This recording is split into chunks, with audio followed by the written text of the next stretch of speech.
I think we'll make a start because people are still coming in, but I'm just mindful of the time. So good afternoon, everyone, and welcome to this afternoon's webinar with the agency. My name is Sally Berkery. I'm the Managing Director of CW UK. The beauty industry is exceptional and moving fast, but the way shoppers now find and buy products has changed beneath us, as we all know. Search is no longer typed, it's spoken, it's visual, and increasingly handled by AI agents that shortlist, rank, and recommend on a consumer's behalf. For beauty brands, that means your marketplace listings, your content, and your global strategy matter more than ever. Today's session is all about helping us get ahead of that shift, and I'm really delighted to welcome Martin, the agency's Chief Strategy and Operating Officer, who's going to be taking us through how AI is transforming every stage of marketplace growth, from researching new markets to localizing content properly, optimizing the digital shelf, and preparing your brand for the agentic shopping era ahead. Drawing on extensive experience across global marketplace expansion, he's going to give us a practical, no-hype view of what AI can genuinely do, and just as importantly, where human expertise still can't be replaced. We're going to be sharing a summary copy of the presentation at the end, or to follow this event today. And please do pop any questions you may have in the Q&A at the panel at the bottom, which Martin will come to at the end. But for now, I'm delighted to hand over to you, Martin, and welcome you to our virtual CW stage to take us through it all. Thank you so much. Thank you so much for having me today. I might look terrible. My team played very late at last night. We didn't even win. So that was unfortunate. But I am very pleased to walk you today through some of the lessons and the learnings that we have made when it comes to AI and how that actually is helping beauty brands to scale. Give me a second. I hope that you will see my screen. Perfect. You should perfectly see it now. All right. So as Sally already said, it's about how AI is reshaping the way that beauty brands win on global marketplaces. When you want to expand from the UK to other countries, it's very important to do that, and AI can really help with that. So what I will cover today is I will first explain something about myself. Who am I? What's the agency? What are we working for? What do we do? How does AI actually help beauty brands scale? We will explain some practical real-world uses that we as an agency are using with AI. Then I will explain something how AI can also support you in certain market entry decisions. We'll then talk about agentic shopping because, as you might have heard, it's the AI agents who will do the shopping very soon. The way of searching is changing. So we're also going to dive into that. And then I also would like to end with explaining what is also the AI limits, because I think when AI came out, we're almost thinking that it would create world peace. That's, of course, not the case. There's also limitations with AI. So I will also want to cover what are the limitations in certain cases for AI. If we talk about me, so I'm very happy to have you here. I'm Martin. I'm Chief Strategy Operating Officer at the agency. I have worked for more than 17 years for various agencies, for various brands. I have worked with several beauty brands from the UK, but also from other countries. I think I've covered basically any marketplace there is, at least in Europe. So marketplaces, I know how to optimize for the digital shelf. I have worked in my past roles very much in building e-commerce teams. I've helped agencies or companies grow from 12 people to 120 people. So I always say e-commerce is what I know. I know how to take a brand that is like small to make a brand that is selling across Europe and is selling very well. Recently, or with all of the changes that are happening in the market, I'm also very much focused on AI. Our agency is very much AI driven. We see that there is no future without AI. There's always going to be AI in this. Of course, it will not replace everything. It will not do everything. But we really have to leverage where we can leverage it, but not just copy paste everything that AI is saying. But I'll be more than happy to talk more about that later. So we as the agency, we have been working for over 18 years into e-commerce. We have covered more than 32 markets and more than 40 retailers at the moment. We have hubs in London, Warsaw, Dhaka, Skopje, and Mexico City. And with those hubs, we can actually cover the entire globe. So global contracts and global brands that work with us, we're covering because of all of those hubs. Here you can see like a few of our clients that we've worked with, and also from the beauty. There's definitely some UK beauty brands as well, like Daniel Sandler or To Be Tanned, that we have worked with. But we've also worked with bigger international or multinational brands in various categories. All right, so let's dive into enough about us. So how does AI help beauty brands scale across marketplaces? That's the first thing we're going to do. So how can actually AI support you with this growth? So there's a few things that AI can actually do. AI is very good with analyzing data and giving you very quick insights. It can analyze where the market is growing, where the market is going down. It can help you as well with translation and localization, and I'll dive into that more later, because unfortunately, this is also a case where we cannot just blindly translate everything. AI is very good with helping you with demand forecasting, so analyzing based on previous patterns and on previous sales data. It can very easily say, okay, this is the amount of stock that you should have. So it's very easy to manage your stock levels for different marketplaces and for different warehouses. Sales performance reporting, so all of the sales, all of the data that you have, very easy to put it into to a system, and then it will actually say, oh, you're increasing, these kind of product lines are not selling so well, these kind of product lines are selling okay, but they are behind on what they should actually do. So it can very easily help you point where you actually have to spend time and focus on. We also use it for competitor price monitoring in certain brands and certain categories. Price is very important during like certain things like Black Friday, for example, or Prime Day. Those are all things where we can very easily monitor prices, and if somebody's changing something, we can then together with our brands adjust to that. The last thing is customer service. I think this is something that we've all seen, the little agent in the bottom, that you first have to talk to the AI before you actually speak to a real person. So these are just some things that can actually help beauty brands to grow quickly thanks to AI. So I think that we said it before already, and shopping has changed, right?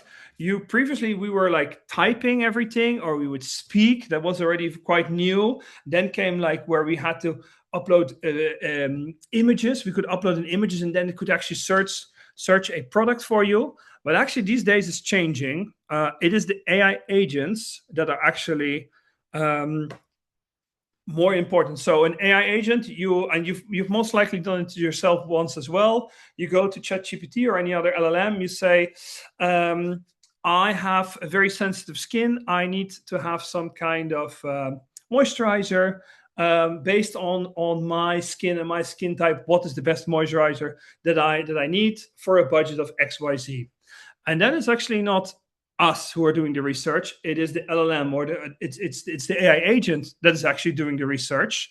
It's comparing all of the data sets and then actually recommending you three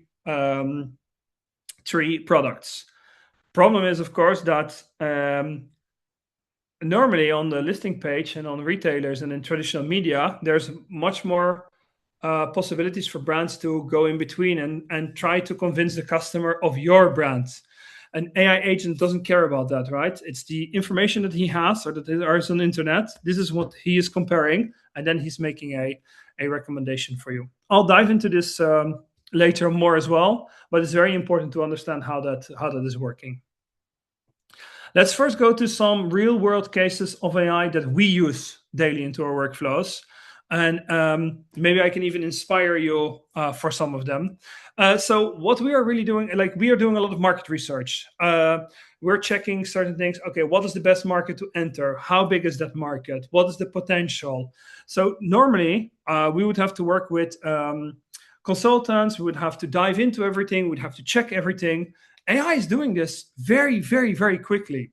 The only thing that I really have to say, and I'll always hammer on this, do not take anything that AI says just for granted, because AI can make mistakes, they can hallucinate. So it is very important to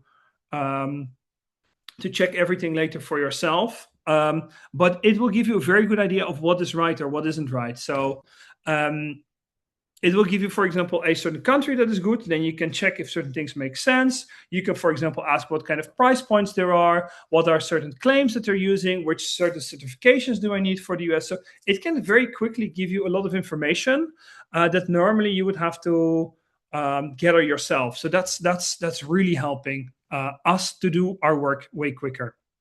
Also, what we do a lot of competitor analysis and review analysis. I really love personally to analyze reviews, because in the reviews, people will tell you what is right about your product. They'll tell you what is right about your content. And if you can very quickly analyze that, you can, for example, say, okay, so actually we haven't explained properly how big the box is, or people think that they're receiving a 100 milliliter package. Well, actually, it's like a 50 milliliter package. I think I had it recently with the beauty product that I bought. Actually, it turned out to be a travel size, and I just at the end actually noticed that. So, these are things that people can then write in the reviews. I didn't properly say what is the size, and therefore I thought there was more in there, right? So that's very easy. It analyzes very quickly, and then it can really give you product information, but also how to improve your content. Also, it can very quickly analyze competitor listings. So you take certain marketplaces, you take what kind of claims they are. So what are companies explaining, or what is important? What is things that are that our product is good at that nobody else is actually communicating on? So you can have actually claims, or you can actually have ideas of what you should actually explain in your content, or explain on the product pages. It'll really help you stand out, and also mark your mark your territory, right? So maybe you are more into, I don't know, like that it's like good for the skin, or you're more into like eco. So you can really see what is also your niche, so to say, where you can really win in. Also, we sometimes use it. We ask, okay, what are the most common claims in Germany for beauty supplements, right? And then, okay, these are the things that we definitely have to explain in the content, because this is what customers are expecting. Okay, and I think this is where we're coming into a nice one. Like for us, you cannot copy paste UK listings to other marketplaces, because that doesn't work.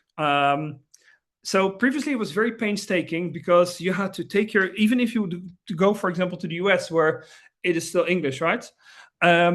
You would have to take your UK listing, and then you have to localize it for the US, or for the US market. It was costing a lot of time. It was costing a lot of money to actually localize that kind of content, because you can localize it, like translate it, but people in US or in Germany or in Poland or in UK, they search differently. Certain keywords are being used, or certain keywords are not being used.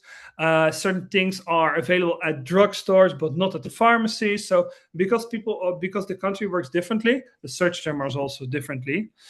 Certain claims or compliance differ. Germany is, for example, very strict. US has very different compliance things. So certain things you can say in the UK, you can't in others. So you cannot just translate that content. And then also, like what do you call like tone and expectation? It's like certain customers from Germany might have different preferences, what they want to know about a beauty product than, for example, in the US or in Saudi Arabia. So it is also very important to to make the content localized to the consumer. So the consumer finds this important, so we definitely have to highlight those kind of things.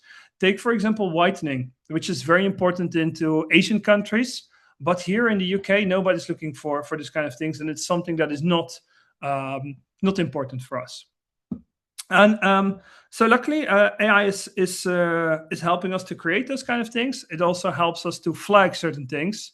So we have, for example, tools where we are localizing something, and then it goes through a certain checklist to check and make sure that the content is done properly, and also the listing has been translated properly, or transcreated, I should actually say.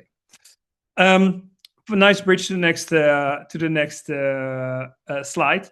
So we are always saying that we are not translating content, we are transcreating content, because it's not only about just translating the words as they are, we're really creating, and we're changing the intent, the tone, the appeal for the local shopper, and that is for us very important. The only thing that I really have to say, and I have to highlight this, we are always still using a human person to proofread all of the content, because AI is great. It really translates well. Me as a non-English speaker, translating things from English to Dutch, you will get content that sounds Dutch, but the words are in a weird order, or like it sometimes just doesn't make sense in certain cases, or it uses words that we would never use. So it's great to translate content with AI, but make sure that there's always somebody who's proofreading it that is a human, because otherwise you have what we call like Google translated text, right? You get this kind of feeling like, yes, it's English, or yes, it's German, but there's something wrong with it. Using AI to support market entry decisions. So how are we leveraging AI when we want to go to a market, or when we want to enter a certain market? So we are always asking ourselves 4 questions when we're doing this, and this is also where AI can actually help us with. So first, we want to know if there's actually a demand in a certain country.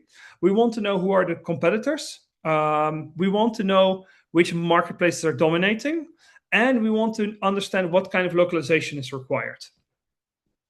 So first of all, like when it comes to is there demand, it is very easy to analyze marketplace search volumes, what kind of products are trending, like which categories are growing, what is the expectation for the next 10 years, for the next 5 years, how is the local household income changing, like all of those things. It can very easily help us understand if a market is growing or declining, and if there's actually demand for a certain product. Also, we are always analyzing, if it goes to beauty, if a country is really like online beauty buying, how that works, which kind of marketplaces are also more suitable to that. We can very quickly analyze for a market or for a marketplace, who are the top brands, what is the general price rate, and what's the product differentiation, right? So again, we come down to these claims. How are certain products marketed, in which way? What is the differentiation that they're choosing, and how can we benefit from that? And of course, we know that all the big brands, they're generally in all of the countries, but sometimes it's those local ones which are really like in a certain niche, which is really being driven with the local customer in mind, that are really winning, that we really have to take in consideration. So that is also much easier when actually using AI, because it can actually analyze a lot of data sets. Also, for us, it's important to, if we're understanding the markets are different. So Germany is, for example, a market that really likes premium things. More than happy to pay more if you can actually explain why it's worth more, or why the price is higher because of these ingredients, or because of this unique formula. If we take, for example, differently, like a company or like a country like Poland is much more price driven. So if you have that same product, it needs to be marketed differently, or maybe the assortment should be slightly different as well. So the next thing is, we're using AI to understand like which market is dominating, and which market is dominating for beauty, right? So in Netherlands, we know Bol, Allegro, or in Germany, we know Amazon, Otto. But I think for beauty, like a Sephora or a Douglas is very important. There is also sometimes Notino, for example, in Poland is a local e-retailer that's extremely important when we talk about beauty. And like this, Germany also has their particular ones, and Netherlands also have their particular ones. And we generally know all those big ones, but those smaller ones, there's more niche marketplace is very good to understand. And then we say, okay, yes, Amazon has the most value, but if we take a smaller marketplace where, like, for example, the costs are lower of actually selling and it's easier to sell, then is it maybe smarter to take this marketplace first, or let's take this marketplace into our strategy? So we're really analyzing the size, the type, and also the how much revenue is actually coming from this from a particular retailer or marketplace. And then we analyze, okay, so if we go to Germany, what is the things that we need to localize? Is it the language and tone? Do we have to change anything with our packaging? Is there anything that we have to change for regulatory? So we can very quickly analyze what in terms of localization is required. Again, very important to always double check that, especially when it comes to regulatory claims. But it just makes the work a whole lot easier and a whole lot quicker. Okay, the agentic shopping era is there. And this is where I want to go a little bit deeper into how AI is behaving and how it is very important to optimize for that. So traditionally it was, you have my keywords. Can I be found on Google? Can I be found in the internal search engines of the marketplaces? You would work with keywords. You would want to rank properly. And then if you have the keywords in the right rankings, you would have the traffic, and that is a SEO optimized page. This is how you would make money. I think what we see with AI, it works very differently, right? AI understands data sets differently. It has certain data sets that it really likes. So for example, FAQs, definitely something that we are always using. Also, for example, on Amazon, because AI can very easily understand that. And once you have the questions that are being asked in the FAQ, it could actually take that, and if somebody asks the same question, actually give that answer. It's also much more about being recommended by the AI agent. And how do you get recommended? By making sure that you have your content in order. AI cares much more about the reviews, so the social proof, like we call it. That's very important for AI. If you don't have so many reviews, I don't know if that's a good brand. Should I recommend that? Like, so this is very very important. Also, I see it sometimes also with brands when we started working. For example, in the images, it says that there's like 500 milligrams in this, and then in the text it says 40. Or in the text it says that the batteries are included, but in the features it says that batteries are not included. And those kind of difference in attributes, this is where AI is thinking like, okay, like this doesn't make sense and I cannot compare it. It will very quickly skip actually, or prefer another brand over that. So this is very important. This is also how AI is working differently than, for example, search. So again, like it is very important to have your listing proper. And with your listing proper, we mean title, the attributes have to be proper, the images have to be there, the reviews have to be there, and the data has to be structured. Comparison tables are forms, for example, something that's very good to compare certain data sets or some data sets from your product or maybe your product line, and understanding those difference of, okay, the blue one is this and the yellow one is that, right? So it understands then better what are those differences. Because an AI agent, it just reads all the data, then ranks a shortlist, and then says, okay, these are the 3 best ones that you actually ask me. And then eventually the shopper will make the decision of, okay, I'll choose these from these 3. I'll choose this one. I don't think it's unlikely that at some point we just say, buy me sunscreen, that's the best for me. Your AI agent will just, based on that they know you had so many conversations together, it will just pick the one that he thinks is best for you, order it on Amazon, and you just get it delivered at home. You don't have to go on Amazon anymore. It is not unthinkable that that will be the future, of course. That means that we are no longer optimizing pages for humans, we're optimizing pages for machines. And that requires, of course, a whole different way of thinking. I think I said already, structure data, that's very important, right? Make sure that everything is completed. Be explicit, not clever. So, for example, best formula is something that humans really like because it's the best formula. AI cannot comprehend that. AI needs 500 milligrams, right? They need facts, and they need to understand exactly what, because then, this one has 500 milligrams, the other one has 400. Okay, so this one is better because it has more of the active ingredient. That's what is like explicit, and that's what AI properly understands. Earn reviews. Okay, this is what I already said. It's about the reviews. It's about having the social proof. And lastly, make sure that the content is consistent.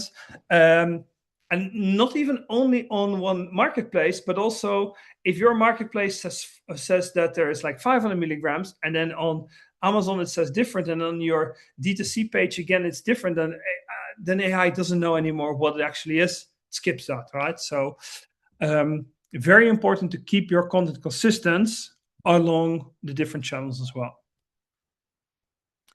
So we talked about how awesome AI is in certain things and how good it is with certain things, but I do want to also explain you about some of the limits that AI has. So I always say AI is not replacing expertise. Yes, it can help. We also, as well as a smaller agency, we can operate like a big agency because we can do the things so much quicker. But it does not replace expertise. Like, it makes mistakes, right? Like it says in Limit 3, it hallucinates. I think I've never seen a thing that can so convincingly tell you the wrong answer, right? Yes, water is really red, right? It will just tell you that. And then when you say, hey, but water is actually blue, it's, oh yeah, you're actually right. And then, yeah, so those things you've seen that yourself. That is possible. So it's always good to check certain things afterwards, and it will not replace human expertise eventually. The data quality very much matters. We are always saying, like, it's very important if you're asking something or doing something, the more you explain about the background, what you want, how you want it, like the better data you enter into AI, the better output you get, because it understands the things better. It understands the small details better. So it is rubbish in, rubbish out, we always say. So as a conclusion, for us, we say strategy, knowledge, and skill still really matter. I've seen images online on LinkedIn where somebody says, I made with Claude 15 images within 5 minutes. Yeah, you can do that. You can make very pretty pictures. But if you do not have a proper strategy, a proper knowledge of what is important, or you just blindly follow your AI, you will make pretty pictures that will look super cool, but they will not convert, because it is still also important to optimize for humans because they're still buying, but also for the AI. And if you do not strategize properly what should be in there and understand what is important to put in there, and you just blindly take something, then you get very bad quality of content. So it's not about who uses AI, right? That AI itself is not the advantage anymore. Everybody has access to it, right? Everybody has it. It's about how you're using it, right? It's about who combines it, right? Winners, like in our opinion, the winners will pair AI with traditional things. For example, I have certain brands that I work for where we do not do AI. We do not put AI generated humans into the content because it sometimes just looks kind of off. So we're combining some of the AI with some of the traditional ways of working, and it's very important to keep on combining that in my opinion. But AI is a force multiplier, meaning that I can do so much more with AI in a day than I would normally need to wait very long on. So it's really amplifying a team. A team of 2 could do the work of a team of 10 these days, right? And we're always saying that, in our opinion, brands that will be combining AI with expertise, with market understanding, those are the brands who will win.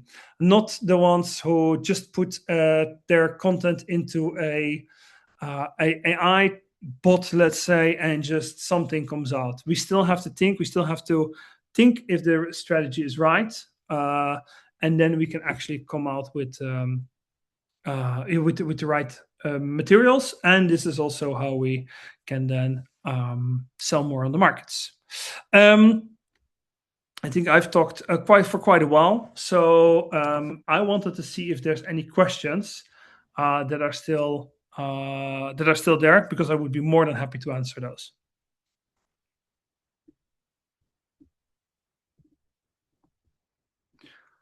I think I have seen some questions in the chat. All right, so I have a question on a scale from 1 to 10. What would you score to trust AI market data in real-time market data? Well, it depends, of course, what's the source. What's the source? Where does it come from? I think that AI is getting better and better in having understanding of things. But again, here it comes where you take something, you understand what it is, and then you check if it makes sense. So I think 7 or 8, but always sense check it. Where does AI get the data to determine which are the top brands and which are the growing brands? I think it takes it from everywhere. It just tries to find articles, find data, any data that is there out there. It can even be, for example, if you publish your year-on-year growth, for example, every year, like those kind of reports, it can understand that, read that, and then say, I have this, and this, and this. Again, very important. If AI is giving an answer, it shows which sources are there. Check which sources are there. Because sometimes you go into the source and you actually see like, oh, but this isn't right. Like this doesn't make sense, right? So very important to check that as well. For the comparison tables that we create between our products to help AI recommend and choose, is this comparison feature as on an image okay, or does it need to be text? Best is text. That's always the case. But AI can also read images. We've already seen that it understands what is on the image. But for example, if we talk about Amazon, a comparison table, it very easily understands if it's in text too. If I use AI to write my FAQs and don't edit them, will this still be good content for Geo or not at all? Yes, of course, because you can even ask your AI what are the most frequent asked questions about this product, about my products, because that's what it gets those questions themselves, right? So yes, it's not a problem to do that. And as a tip, I will always tell you that I always ask as well to make sure that my brand is being portrayed positively in those answers, because that's a small key difference that I really like. If an AI agent is shortlisting products before a shopper ever sees them, how should brands be changing their content priorities this year? Very good question. Really like that one.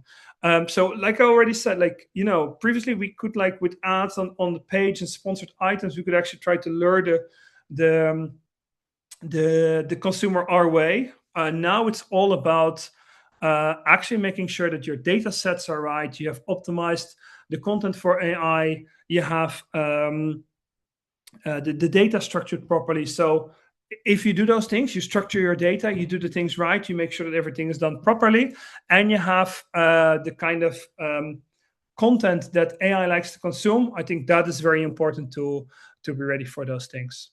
How much does SEO still matter if AI starts to favor authority over rankings?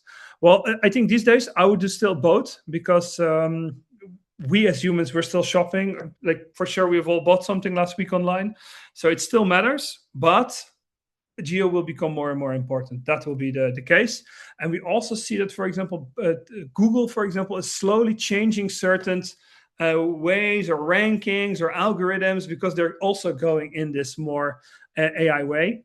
So how much it still matters, I would say both are important. I think that's the best answer to give you that. Does AI also scan socials or just websites? As far as I know, it cannot scan socials always. It cannot always scan every page.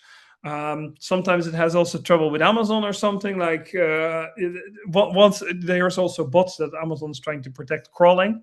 Websites can definitely crawl. If you give it materials, it can also do.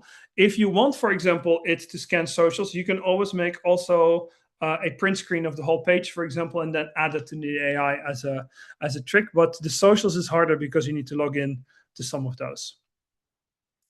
What's still a human in the loop with AI localization, and where have brands gone wrong with it? Yes, we still, in my opinion, you still need a human in the loop with AI localization. But remember that we used to pay a person for a proofreader and a copywriter. So we would have two people that we pay. Now the cost is halved because we just have to pay one of them. So I think that's why we still need it. And where have brands got it wrong? Well, I have seen AI translated content. There are certain dead giveaways that the content is AI with the stripes or something, and I think we all use it, but then if we see it, we think like, oh no, that doesn't look really nice. It's not like a proper content, so to speak. I think where brands have gone most wrong with it is actually when they just blindly translate the content with AI. And I know big brands who are doing that, who just translate the content with AI and say that it's fine. As a native speaker from a non-English language, I can tell you that the content doesn't always sound so natural.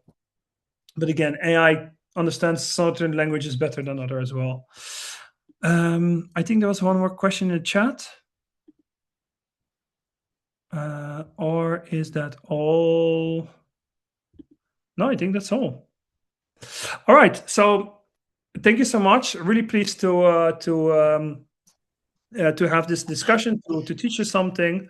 If you have any questions, just find me on LinkedIn. More than happy to talk further. And Sally, I will pass the mic back to you. Thank you so much, Martin. Honestly, sometimes we sit on these webinars and nobody wants to ask any questions, and I could just see lots of people wanting to ask questions. Malika, I don't know if you have a question that you want to ask. You've got your hand raised. I don't know if you're doing that deliberately, but I think probably people will want to ask lots of questions after this. So if you don't mind, we'll share a summary of the presentation. Thank you ever so much. It was fantastic. We'll also share your details, Martin, and for Gary as well, because people might want to get in touch with you directly. It was such a fascinating conversation. Obviously, it's what's on everybody's lips. Everyone's obsessed with what you're talking about, and it's changing so quickly. So I'm sure we'll look forward to welcome you onto the CW stage once again, maybe in person next time. So, but thank you ever so. Oh, look, I can see one more question, Gary, has come in. Oh, sorry, it was a flattery. Thank you, Justine. Thank you. That's very nice. Yeah. Okay, so thank you ever so much for joining us. We'll see you again soon. Look out for future events at CW. We've got the next one is a member mixer, which we're having in 2 weeks' time. It's the first that we've ever done. Members have wanted to for us to host events which aren't kind of a structured formal thing and more of an opportunity to get to know one another. So we're doing one of those in a couple of weeks. But keep an eye out on our program, and we'll see you all very soon. See you guys. Take care. Bye-bye.